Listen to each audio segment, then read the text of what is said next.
एक टीचर, आजकल के टीचर, कुछ टीचर ऐसे हैं, एक टीचर ने अपने विद्यार्थियों से कहा बेटा अंडा खाया करो। आजकल के टीचर अपने बच्चों से ये कहते हैं अंडा खाया करो, मछली खाया करो। तो एक बच्चे ने पूछ दिया टीचर से, सर हम क्यों अंडा खाएं, क्यों मुर्गी खाएं, क्यों मछली खाएं? तो सर ने कहा कि इसमें प्रोटीन होता है, आपके शरीर को प्रोटीन चाहिए। तो वो टीचर अपने विद्यार्थियों से देखो किस प्रकार वर्गला रहे हैं। वो कह रहे हैं कि इसलिए मांस लोग खाते हैं क्योंकि इसमें प्रोटीन होता है। तो फिर टीचर ने एक दलील दी, जरा सुनिएगा।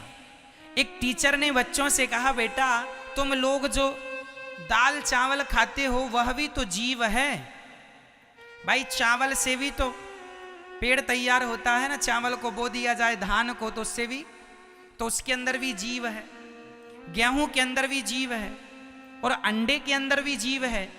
तो टीचर ने बच्चे से कहा चाहे गेहूं खाए कोई या अंडा खाए, देखो जरा टीचर किस प्रकार बरगला रहा है। अब मैं आपको बताता हूं कि अंडा खाना, मुर्गी खाना और दाल चावल सब्जी रोटी खाना, इसमें क्या सही है क्या गलत है। कई लोग ये कहते हैं कि दाल चावल सब्जी रोटी में भी तो जीव, उसमें भी तो हत्या हो रही है जीव की। अब इन मूर्खों को कौन समझाए। एक बात बताओ, आप एक हाथ से मछली पकड़ो और एक हाथ से गेहूं का दाना पकड़ो और आप दोनों को काटने की कोशिश करो तो कौन तड़पता है और कौन नहीं तड़पता? बोलो। मछली तड़पती है जबकि गेहूं का दाना नहीं तड़पता, क्योंकि गेहूं का दाना परमात्मा ने हमारे लिए ही बनाया है। ईश्वर ने हमारे पेट को, जो गेहूं है ना, जो गेहूं, लोग कहते हैं गेहूं में भी तो प्राण है, चावल में भी तो प्राण है। भाई साहब गेहूं और चावल का प्राण हमारे प्राणों को बचाने के लिए है। गेहूं चावल खाने के लिए ही बनाया विधाता ने, फल फूल इत्यादि। परंतु मछली को आप काटते हैं तड़पती है। गेहूं को काटेंगे तो खून नहीं निकलेगा, जबकि मछली और मुर्गी को काटेंगे तो खून निकलेगा। मुर्गी और मछली की आंखें हैं, मुंह है, वो ऑक्सीजन ले रही है, उसको देखते हैं हम लोग कि वो कैसे तड़पती है, जबकि गेहूं तो हमारे लिए ही ईश्वर ने बनाया। अब कोई ये सोचने लग जाए कि मछली खाओ या गेहूं खाओ एक ही, ना जी, तुम्हारा दिमाग खराब हो गया, दिमाग में मोतियाबिंद हो गया है।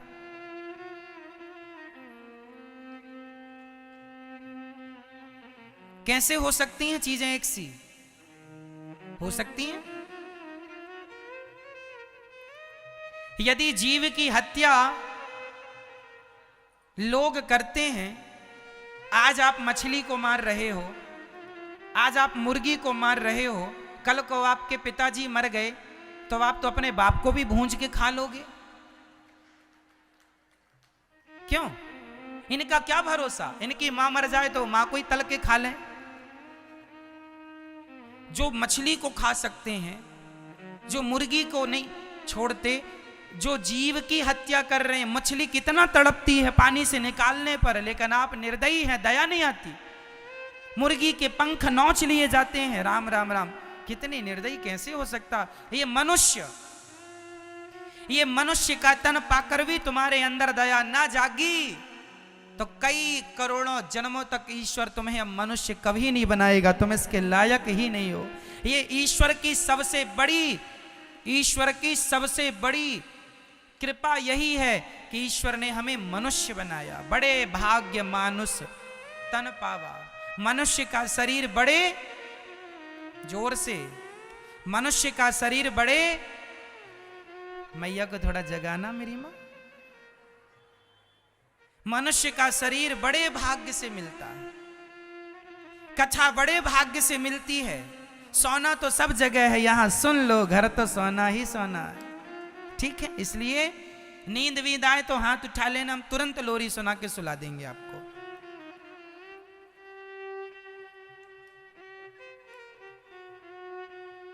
है ना। तो मेरी माँ बताइए, मांस खाने वाले लोग क्या दयालु हो सकते हैं?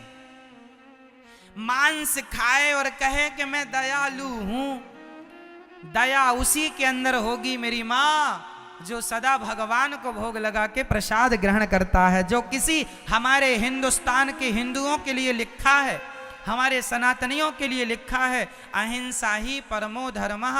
हमारे यहाँ चींटी मारना भी पाप है। हमारी दादी तो चींटी को भी आटा डालती है, हम तो चींटी को भी आटा डालते हैं। और पक्षी के लिए छत में पानी और दाना रखते हैं। जो लोग पक्षी को दाना पानी रखने वाले लोग हैं, जो चींटियों की भी परवाह करने वाले लोग हैं, वो भला मछली और मुर्गी के प्राण कैसे ले सकते हैं? यदि हम किसी को जीवन दे नहीं सकते तो किसी के जीवन को छीनने का अधिकार हमें किसने दिया? क्या आप मरी हुई मुर्गी को जीवित कर सकती हो मैया? नहीं। तो फिर जिंदा को मारने का अधिकार किसने दिया आपको? तुम कसाई हो। ये लोग जो मांस खाने वाले हैं, ये लोग कौन हैं? कसाई। कसाई बकरे की गर्दन पर तलवार चलाता है, तलवार चलाता है, बकरे को मार डालता है। पहले लोग कसाई का दर्शन कर लेते थे तो भगवान के मंदिर जाके पाप से माफी मांगे, विधाता हमने कसाई को देखना भी पाप है क्योंकि ये हत्यारा है। हत्यारे को देखने से भी पाप लगता है। आप लोग कहते हैं महाराज जी प्रोटीन होता है मछली में, अंडे में। भाई साहब मछली और अंडे में ही प्रोटीन नहीं होता, मूंगफली में, सोयाबीन में, दूध में भरपूर प्रोटीन पाया जाता है। हमारे यहाँ खाने के नाना प्रकार के व्यंजन हैं। क्यों जी? और किसी की हत्या करके अपनी सेहत बनाना, क्या ये न्याय है? एक राजा बैठे थे न्याय करने, नाम था, अभी नाम याद आएगा बताऊंगा। उनकी गोद में एक तोता आके गिर गया। ठीक है। एक राजा, सर्दियों का मौसम था, धूप के आनंद ले रहे थे, बाहर राज दरबार लगा था, प्रजा खड़ी थी। तभी उनकी गोद में एक बहेलिए का तोता आके गिर गया। नाम था शिवी। राजा का नाम क्या है? शिवी। शिवी नाम के राजा बैठे थे, उनकी गोद में कबूतर आके गिरा। तो राजा ने कबूतर को हाथ में ले लिया, कबूतर टुकुर टुकुर देखने लगा। तब वहां पर वो बहेलिया आ गया जो कबूतर को जंगल से पकड़कर ले जा रहा था खाने के लिए। बहेलिया बोला राजा हमारा कबूतर दे दो। राजा ने कहा तू क्या करेगा? बोले मैं इसे मार डालूंगा। राजा ने कहा ना बेटा, ये मेरी शरण में आया है तो इसकी रक्षा करना मेरा धर्म है। मारने वाले से बचाने वाला बड़ा होता है, इसलिए इसकी रक्षा मैं करूंगा, मेरा धर्म है। बहेलिए ने कहा महाराज ये मेरा कबूतर उड़ के आपकी गोद में आ गया, आप राजा हैं, न्याय कीजिए, मेरा कबूतर है। चलो कबूतर नहीं दे सकते तो कबूतर के बराबर का मांस हमें दे दो, हम उसको खाएंगे।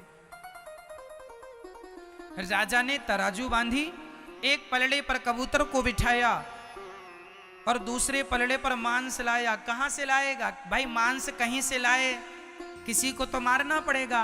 तो राजा इतना धर्मात्मा था कि राजा बोला मैं किसी को नहीं मारूंगा, किसी को मारने से पाप लगेगा। राजा ने अपनी जंघा काट दी, जांघ, अपनी जांघ तलवार से काट के अपना मांस रखा तो कबूतर का वजन ज्यादा हो गया।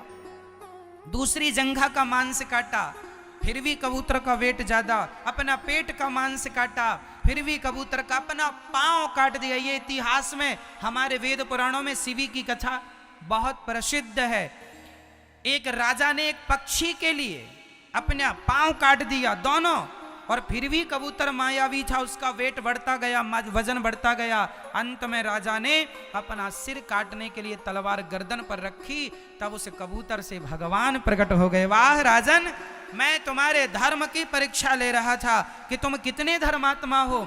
धन्य है ये राजा जो अपनी प्रजा के पक्षियों के बदले भी अपनी जान देने को तैयार है। ऐसे राजा हमारे देश में हुआ करते थे। और आज का आदमी मांस खा रहा है।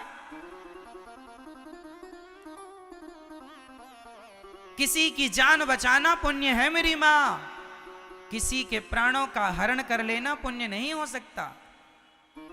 हाँ या ना? भगवान प्रकट हो गए और भगवान ने कहा कि आपने धर्म की रक्षा की है, जाओ। भगवान ने उनके हाथ पांव तुरंत ज्यों की त्यों कर दिए, कृपा से वो स्वस्थ हो गए। इससे ये पता लग गया कि देखो एक जीव की भी उतनी ही कीमत है। अनिरुद्धाचार्य के प्राणों की बताइए, मेरे प्राणों की कितनी कीमत है? बताओ मेरी मां, मेरे प्राणों की कितनी कीमत है? मेरे प्राणों की उतनी ही कीमत है जितनी एक मछली की, और जितनी एक मुर्गी की, और जितने एक अंडा की कीमत है, उतनी ही कीमत मेरे प्राणों की है। क्योंकि जो प्राण मेरे अंदर हैं वैसे ही प्राण मछली के अंदर हैं और मुर्गी के अंदर हैं। आप मुझे मार डालो या मछली को मार डालो, मुर्गी को मार डालो, एक ही बातें हैं। क्योंकि हत्या यहां भी है और वहां भी है। हाँ या ना? आप अपने बेटे को मार डालो या फिर मुर्गी के बच्चे को मार डालो, अंडा खा लो, एक ही बात है। तुम्हारा घड़ा भी भरा नहीं है पाप का, जरा भरने दो, भर जाएगा तो तुम्हें इसी जन्म में इन सभी पापों का दंड भी भोगना पड़ेगा। याद रखना, को ना काहू को सुख दुख कर दाता, निज कृत कर्म भोग सब भ्राता। जो दूसरों की बद्दुआएं तुमने ले रखी हैं, अपने स्वाद के लिए मार रखा है जीवों को, उनकी बद्दुआएं तुम्हें भोगनी पड़ेंगी। कहां जाएंगी वो बद्दुआएं? तुम्हारी माथे आएंगी। ईश्वर के घर देर है, जोर से बोलो, ईश्वर के घर देर है, अंधेर नहीं है मेरी मां। इसलिए किसी भी जीव को अपने स्वाद के लिए कदापि ना मारना। सात्विक बनिए। अमेरिका के लोग सुअर खाते हैं।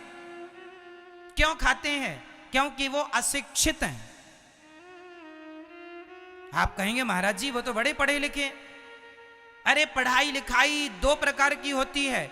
एक पढ़ाई लिखाई पढ़ लिख के आदमी बड़ी डिग्री लिए बैठ जाता है और बड़ी पढ़ाई लिखाई करके बड़ा विद्वान माना जाता है, लेकिन सच्चा पढ़ा लिखा वही है जो जीव मात्र पर दया करे। वो सबसे ज्यादा पढ़ा, भले वो अंगूठा छाप है लेकिन उसे सबको देखकर दया तो आती है। वो किसी की हत्या तो नहीं करता। हिटलर कितना भी पढ़ा लिखा हो लेकिन लाखों लोगों की हत्या का कलंक उसके माथे पर है। तो ऐसी पढ़ाई लिखाई का क्या करोगे साहब कि तुम्हारे माथे हत्या का कलंक आ जावे? यही क्या शिक्षा का आधार है?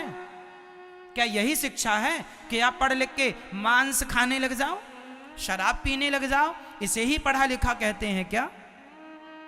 यही परिचय है क्या पढ़ाई लिखाई का? अरे वो पढ़ा लिखा है जो जीव मात्र की सेवा में लगा हुआ है। तुम्हारी गली का कुत्ता बीमार है तो उसका भी इलाज जरूर करना, भूखा है तो रोटी जरूर देना। चाइना के लोग कुत्ता मार मार के खा जाते हैं। चाइना के लोग कुत्तों को मार खाते हैं। भारत के लोग मछली और मुर्गी खाते हैं, चाइना में कुत्ता खा लेते हैं। मेंढक, वहाँ मेंढक का अचार रखा जाता है। जैसे हमारे यहाँ माताएं कटहल का अचार और आंवले का अचार, आम का अचार रखती है ना, मिर्ची का अचार, वहाँ पर मेंढक का अचार रखा जाता है। चींटी की चटनी खाते हैं उन लोग। वहां कॉकरोच खा लेते हैं सारे भूंज भूंज के। तो वो चाइना के लोग हैं, वो मूर्ख हैं।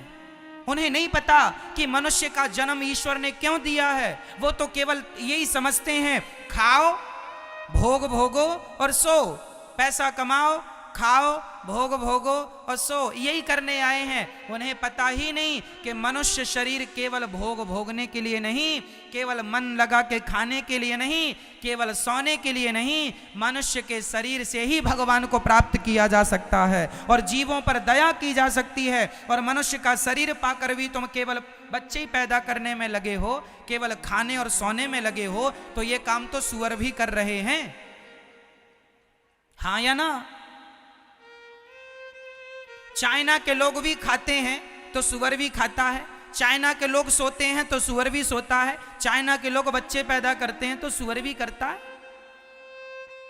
ये काम तो सभी कर रहे हैं, बंदर भी, कुत्ता भी, बिल्ली भी, सब कर रहे हैं। केवल भगवान की कथा, परोपकार। गौरी गोपाल जी की यहाँ अन्न क्षेत्र चलता है, हजारों संतों को यहाँ रोज भोजन मिलता है, रसोई में भोजन सभी को मिलता है, माताओं की सेवा होती है। अरे चरण दबाने के संस्कार और भूखों को रोटी देने के संस्कार केवल भारत में ही पाए जाते हैं, अन्य किसी देशों में ये चीजें आपको नहीं मिलेंगी। अन्य क्षेत्र क्या होता है कोई जानता ही नहीं, दुनिया के किसी लोगों से पूछ लो। माँ के पांव भी दबाना चाहिए, ये बात जानते नहीं है दुनिया के लोग। दुनिया में तो केवल लड़का 18 साल का हुआ तो भाग जाता है किसी लड़की को लेकर के। भारत में ही ऐसा है कि विधिवत माँ बाप शादी विवाह कराते हैं। नहीं, विदेशों का कल्चर जानते हो क्या है? विदेशों में अमेरिका, जापान, लंदन, पेरिस में तो लड़की 18 साल की हुई कि स्वतंत्र वो कहीं जाए, किसी के संग रहे, कोई लेना देना नहीं। वहां बुढ़ापे में बूढ़े माँ बाप की कोई सेवा नहीं करता। अमेरिका, जापान, लंदन, पेरिस में वहां बूढ़ा आदमी तड़प तड़प के मर जाता है। जिसके पास पैसा है तो नौकर चाकर रख लेता है, कराता है, नहीं तो सड़ सड़ के मरता है। लेकिन भारत में बेटों को यह ज्ञान दिया जाता है, बेटा तेरी माँ भगवान है। माँ को भगवान का दर्जा केवल भारत में दिया जाता है, अन्य किसी देश में कोई बेटा अपनी माँ को भगवान नहीं मानता। नारी को देवी का दर्जा भारत में दिया जाता है, अन्य देशों में नारी को देवी का दर्जा, केवल भोग का सामान माना जाता है नारी को। भारत के संस्कार सर्वश्रेष्ठ संस्कार हैं, इसलिए अमेरिका, जापान की नकल ना कीजिएगा। दुनिया आने दीजिए वो वक्त जब सारी दुनिया भारत की नकल करेगा और तुम दुनिया की नकल करने पे लगे हो। हमारे यहां माता को क्या माना जाता है?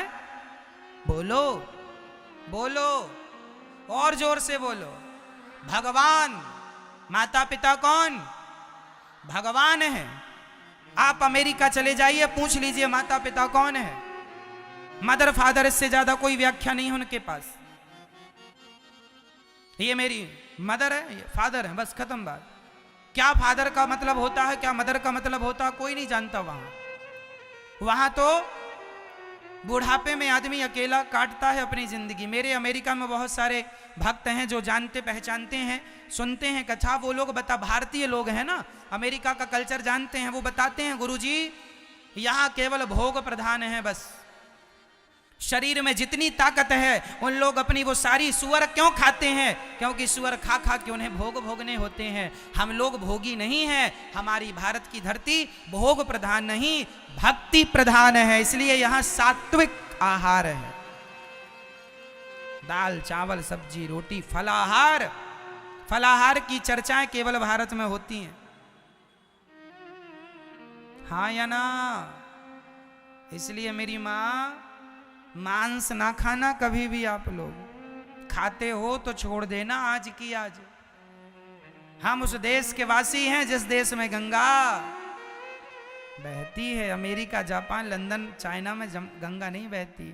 वो कुत्ता खाने वाले लोग क्या जानेंगे कि 56 भोग क्या होता है।